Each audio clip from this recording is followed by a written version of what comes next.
Welcome to the Skiing Weatherman's Pattern Overview for Eastern skiers and riders. I'm meteorologist Herb Stevens for SnoCountry.com, and this update is brought to you by the folks at UVEX Sports. And my headlines for this report, which I'm filing on Tuesday afternoon, the 24th of February, this is primarily for people in the upper Midwest and in the Northeast. Will the cold relent? Because no matter how good our technical clothing is, there have been a few days in the month of February where only the hardiest of souls have been out on the slopes, and I know everybody would like to have a couple of days that's mild enough to allow you to wear one less layer, but cold enough to preserve the packed powder surfaces, and I think we have some of that weather coming. And the other question is, can we keep the powder going? Because there have been a good number of powder days in the upper Midwest and in the East, and most recently in the middle portion of the Appalachians, the Central Appalachians. Can we keep those days going? And I think there's some good news on that front as well. Now, to start off, we'll take a look at the watches and warnings that are currently have been posted by the National Weather Service, and the focus of the snow over the next couple of days is going to be in the southern Appalachians, places like Beach and Sugar and Cataloochee.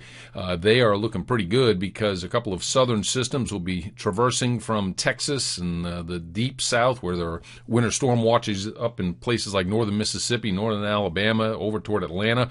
And they'll be taking a track something like that, and there'll be enough cold air banked up to the north to produce the snow and the ice. But most of it's going to be in the form of snow. They're finishing 1 3 to 6 inch snowfall today, Tuesday, in these mountains, and another one is coming Wednesday into Thursday. The winter storm advisories that you see here, winter weather advisories, in the Northeast are for an Alberta clipper that's going to come down in this general fashion in the next 18 hours or so and grab a little bit of moisture from the south, pull it up the coast, and cause some snow in southeastern New England. So Yawgoo Valley, Rhode Island is going to have a powder day with a couple of inches of new snow coming up on Wednesday. The jet stream shows two distinct features. First of all, this upper low that's up over Canada has been very persistent this winter. This is keeping the cold air coming.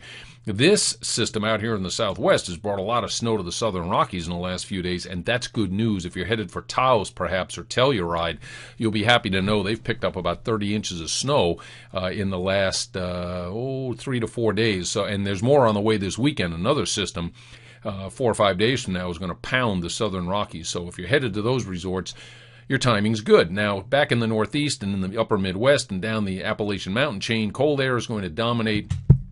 The current surface map shows one of those lows moving off of Savannah with the snow to the north, and here comes a clipper, the one I spoke about. That's going to bring some light snow across New York and extreme northern Pennsylvania and New England tonight, enhanced a little bit in southeastern New England. We go ahead to tomorrow morning. You can see that enhancement right along the coast, but this won't be a big system for the Northeast. It'll be more of a top dress system where you get an inch or two of powder just to keep the surfaces soft. Now, on the backside of the departure of that system, it's going to be cold again, no question about it. Thursday and Friday from the Great Lakes into the Northeast, it'll be in the single digits and teens on the slopes. There won't be a lot of wind, however, so it won't be all that uncomfortable, and you've got the higher sun angle that we start to enjoy later in February and into March working in your favor as well. But once again, like I said last week, if you have the choice, ski on the sunny slopes like the Sun Bowl at Mount Snow and at Stratton, and the sunny slopes of Bromley, Cranmore faces the sun. There's a Sun Bowl on the east side of Mount Sunapee in New Hampshire. Lots of good options if you take the time to look at the trail map to get out of the north-facing trails. Spruce Mountain at Stowe is another one. You can get more comfortable conditions by just taking a look at that trail map and getting yourself out in the sun a little more. Thursday afternoon, the 5,000-foot temperatures. This is the clearest indication to forecasters what it's going to be like at the surface, and these temperatures are very cold coming out of the Arctic, but the sunshine will help modify things, and you don't see the isobars tightly packed, and that's good news. That means the northerly winds will not be all that strong. Now we go ahead to Saturday and we start to see a change in the jet stream configuration, a new trough out in the west with action in the northern branch. This will keep the colder air coming at the surface. It's going to warm up this weekend. It's going to be very comfortable on the slopes in the Great Lakes and into the east, but it's not going to get overly warm. It's just going to get back somewhere toward normal. We haven't been there much of the time at all in the month of February. But to a forecaster, when I see a map like this, I see what's known as a split flow. We've got an upper low out here in the west, and it'll spit out energy that'll come across the country. And we've got cold air feeding shortwave troughs coming down from the north. And in the zone in between, that's where you'll start to see overrunning snow as somewhat milder, more moist air starts to come up and over the Arctic dome at the surface. We go ahead to Sunday night, and there's that zone right about in there. And I think that's where we're going to see snow break out late in the weekend and into early next week from overrunning. And that will be the first in a series of at least 2 and perhaps 3 similar systems. Sunday night surface map shows the snow streaking into Pennsylvania and western New York. We get to Monday morning, it's snowing in the Poconos, in the Laurel Mountains. It's snowing across New York State. And the snow is spreading into New England as well.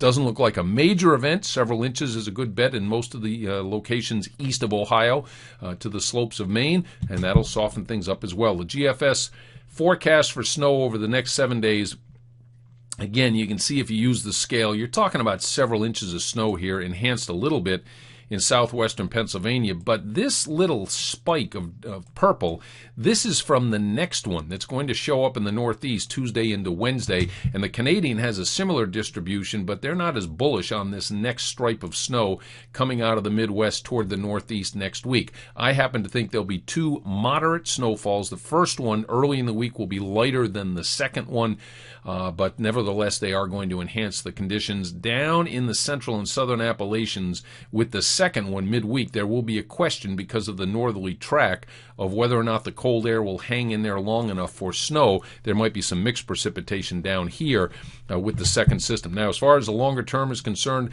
a week from now, the axis of the trough is still out in the west. There's the ridge offshore. But I think this axis is going to start to shift back to the eastern half of the country late in week 1 and on into portions of the second week from now. Today's the 24th. We're talking about after the 5th or so. 10 days from now, notice that the axis of the trough is not as sharp. But this is an ensemble forecast, so it blends everything together. But suffice it to say, I think we'll be trending down in temperatures again over the eastern part of the country. And at 15 days, we've got the same sort of setup. The upper level low is up here over Hudson's Bay. That'll supply the cold air, and that'll keep the packed powder surfaces intact as we go through March. And we've got some southern stream energy here in the jet stream with the origin out in the Pacific. And when you've got cold air feeding from the north and the southern stream energy, you can eventually spin something up and bring a coastal storm up the coast. And that's on the table in the first half of March as well. One of the reasons why I think it's going to turn colder is the Southern Oscillation Index. It's a difference in the surface pressure between Tahiti and Darwin. When that index is positive, as it has been since Valentine's Day through the 22nd, that infers that the trough would be found in the western United States. The last 2 days, the values have turned negative, which suggests to me that the trough is coming back to the eastern United States after we get some relaxation in the temperatures, but that relaxation is going to lead to snow next week. So the news is good, and in summary, let's look at it this way. There are 2 southern Appalachian snows on the tables, and that is great news from West Virginia down to North Carolina. Cold is going to rule through the end of this week across the north, however, but then it's going to turn more comfortable over the weekend. The snows will resume north of Interstate 70 next week, and March overall is looking good. I'm meteorologist Herb Stevens for SnoCountry.com with the Skiing Weatherman, brought to you by UVEX Sports. Enjoy your sliding.